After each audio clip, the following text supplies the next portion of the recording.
Most of our lives are just lived. Yes, we are existing because we exist. Agreed? Don't seem to have a choice in the matter. Seem to is a word. But as you go through your life, you have certain experiences. You have something within you which the yogis call the soul. You all heard of the term? Okay. So the soul is here to experience. It really doesn't care about good, bad, right, wrong. The good, bad, right, wrong is only experienced by the physical body. It has a pain and pleasure mechanism built into it, yes? So anytime the body or the mind feels something that's physically, emotionally, psychologically painful to it, it blocks, it creates a mechanism for itself to survive that moment. That's all it can do in that moment is survive. It doesn't know how to process it yet.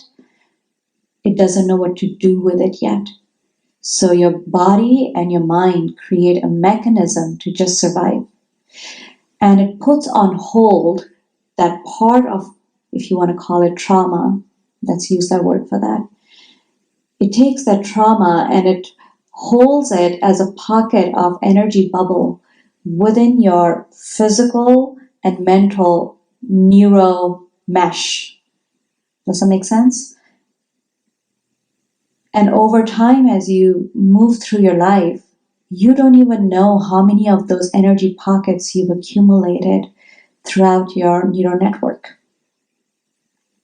One of the biggest things which is a gift of Kundalini Yoga, just doing it, just do what they say, just do what the teacher says. And towards the end of class, you feel like, what the hell? What is this that's going on in my body? Why do I feel like crying, but I'm not sad? Why do I feel like I'm relaxed, but I didn't really have a massage?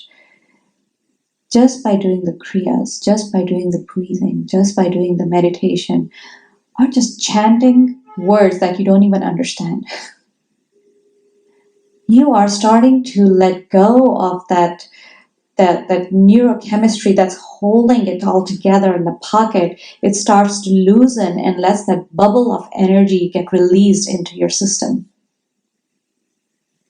Anywhere that you're holding on to the trauma, however big or small it is the amount of energy within you that is not available for you to live.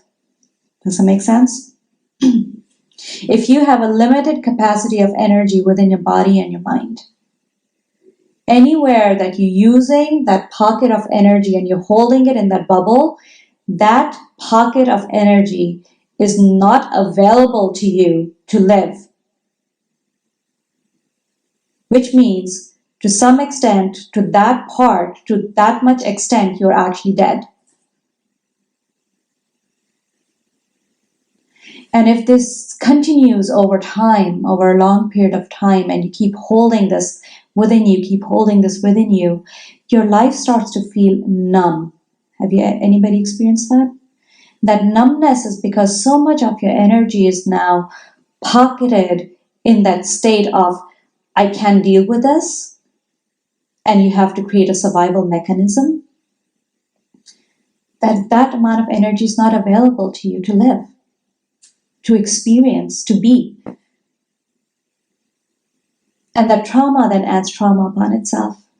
It becomes like a self-feeding frenzy, yes? And the mind is constantly looking for things that could aggravate it. That noise that I was telling you about. The mind creates noise upon noise upon noise if you don't have any mechanism to clear it out. Once a day, once a week, once a month, once a lifetime at least. Yeah? This quiet that I'm feeling on the inside, I wish everybody can get to feel it at least once in their lifetime. It took me 31 minutes. That's all. But it's like rebooting your computer. When you start to release these pockets of energy within you, you have no choice but to enjoy the ups and downs of life. Yes. Somebody did that with me this morning. Yeah. So how's life? And we did this. Because literally, this is what life is. It cannot stay like this, even though your mind just wants this. There's no way, it's not meant to stay here. Your life is not meant to find a place that seems happy and stay there. That's not what life is all about. Life wants evolution. Life wants up and down, and it wants a grace and an ability within you, a strong boat, so to say, that can move with the wave and not be shattered the moment there's a high wave that can say, oh my God, a high wave's coming. Let me just crash myself right now before it crashes me. This making sense? Shabad Guru, one of the things that we do in Kundalini Yoga classes is all that chanting, yes? Shabad Guru is one way of creating that strength. So as you're releasing that pocket of energy, you are not just saying, okay, I'm going to release you, and it feels insecure all of a sudden. What you're doing is you're creating a cradle for it through that sound, and you rock it a little bit until it feels okay to be released back into the live stream.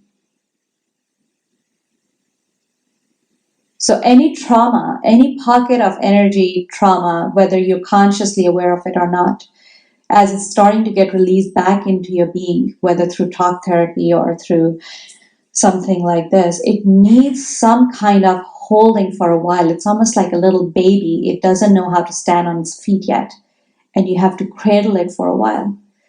So when you chant, when you repeatedly chant, it does that rocking for it, and then it's strong enough to be released back into your live stream system.